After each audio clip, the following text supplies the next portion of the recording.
안녕하세요 여러분, 피부과 전문의 오수진입니다. 오늘은 탈모에 대해서 간략하게 대략적으로 이야기를 좀 해드릴게요. 탈모의 주된 원인은요, 서로 다른 원인의 여러 종류의 질환들이 있어요. 비교적 흔한 경우는 머리에 땜빵 생긴다고 하죠. 원형 탈모증. 이 원형 탈모증은 주로 면역학적인 기전에 의해서 발생하는 것으로 알려져 있습니다. 그리고 나이가 들면서 발생하는 대머리 아저씨 모양, 그리고 정수리 머리숱이 적은 어머님들 모양으로 나타나는 안드로겐 탈모증이 또 굉장히 또 흔하죠. 이 안드로겐 탈모증은요, 남성형 탈모증 그리고 여성형 탈모증으로 나뉘는데, 남성형 탈모증의 경우에는 주로 우리가 많이 보는 그 형태예요. 점점 이 앞쪽에 헤어라인이 뒤로 M자로 넘어가면서 여기 정수리 부분도 같이 빠지고, 그리고 뒷머리는 유지가 되어 있는 이러한 형태의 대머리 아저씨 모양으로. 그리고 여성형 탈모증은요, 남성형 탈모증처럼 이 M자로 진행되진 않고 이 이마선은 유지가 되는데 주로 정수리 쪽에 모발이 적어지고 가늘어지는 형태로 중년의 어머님들 머리 보면 또 흔하게 또 볼 수가 있을 거예요. 여성형은 남성형에 비해서 머리가 많이 빠지진 않아요.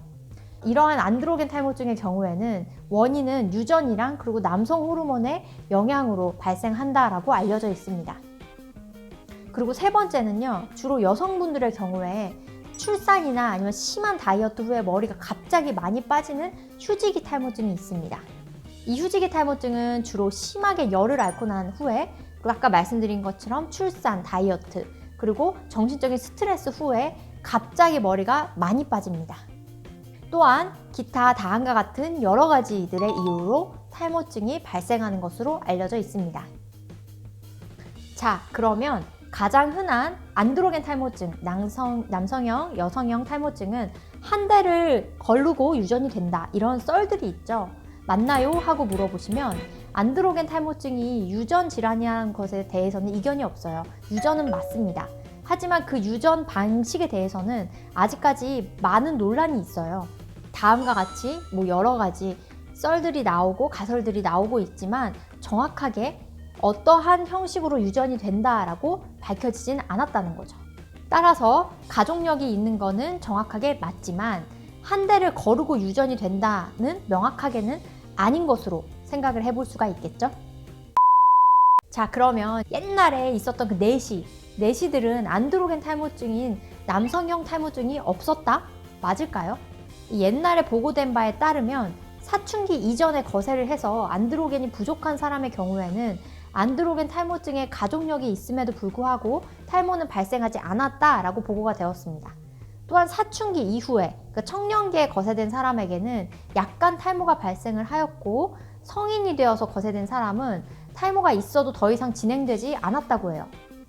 그러나 거세된 사람들에게 남성 호르몬을 다시 투여를 하면 탈모가 발생을 하고, 남성 호르몬을 투여를 중지를 해버리면 탈모도 멈추는 현상을 통해서 유전적인 배경이 있는 사람에게 남성 호르몬에 의해서 이 안드로겐 탈모증이 발생하는구나 라는 걸 알게 되었다고 해요. 내시의 경우도 거세된 시점이 사춘기 이후나 이전에 따라서 조금씩 다르겠지만 어쨌거나 탈모가 발생하지 않거나 아니면 탈모가 발생해도 굉장히 미약하게 발생했을 것으로 생각이 됩니다. 자, 그러면 앞서 말씀드린 여러 가지 종류에 따른 탈모의 경우에 치료가 가능한가요? 이게 제일 궁금하시겠죠? 이 탈모증의 종류에 따라서 조금씩 다르긴 하지만 탈모 환자의 대다수를 차지하는 안드로겐 탈모증이나 원형 탈모증의 경우에는 적절한 치료를 통해서 탈모의 진행을 좀 늦추거나 새롭게 머리카락이 다시 자라게 할 수 있으니까 가까운 피부과 의원에 가셔서 빠르게 치료를 받는 것이 가장 중요합니다.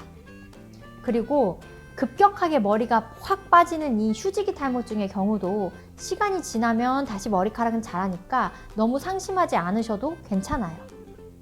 자, 그러면 일상생활에서 비교적 손쉽게 실천할 수 있는 탈모의 개선 방법이 있나요? 하고 물어보시면 심한 다이어트나 편식으로 인해서 단백질이 결핍될 경우에 탈모증을 유발할 수 있어서 충분한 영양 섭취가 권장이 되고요. 또한 머리를 너무 바싹 위로 꽉 묶는 행동은 이것 자체만으로도 탈모를 유발할 수 있기 때문에 주의하세요. 그리고 두피에 지루 피부염이 있는 분들, 이러한 경우에는 파마나 염색을 너무 자주 하게 되면 지루성 피부염이 악화되면서 탈모가 발생할 수 있으니까 두피에 붉은 염증 소견이 보이는 분들의 경우에는 파마나 염색은 굉장히 낮은 빈도로 하거나 피하는 것이 좋습니다. 그리고 마지막으로 탈모 증상을 처음 인지했을 때 검증되지 않은 민간 요법들을 계속 시도를 하면서 악화시키기보다는 정확한 진단과 치료를 위해서는 빨리 가까운 병의원으로 가셔서 피부과 전문의 선생님들의 상담을 받아보시기를 권해드려요. 자, 그리고 마지막 질문이 하나 있죠.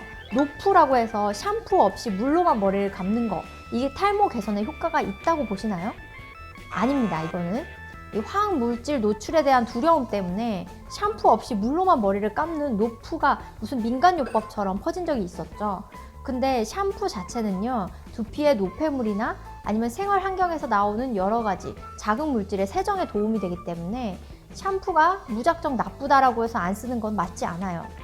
샴푸 성분에 대해서 알러지나 자극 피부염이 있는 환자분들을 제외한 일반적인 그냥 탈모 환자분들의 경우에는 노프가 탈모 개선에 효과가 있다고 보기는 어렵습니다. 자, 오늘 충분한 도움이 되셨는지 모르겠어요. 자, 그럼 여기까지 할게요. 안녕.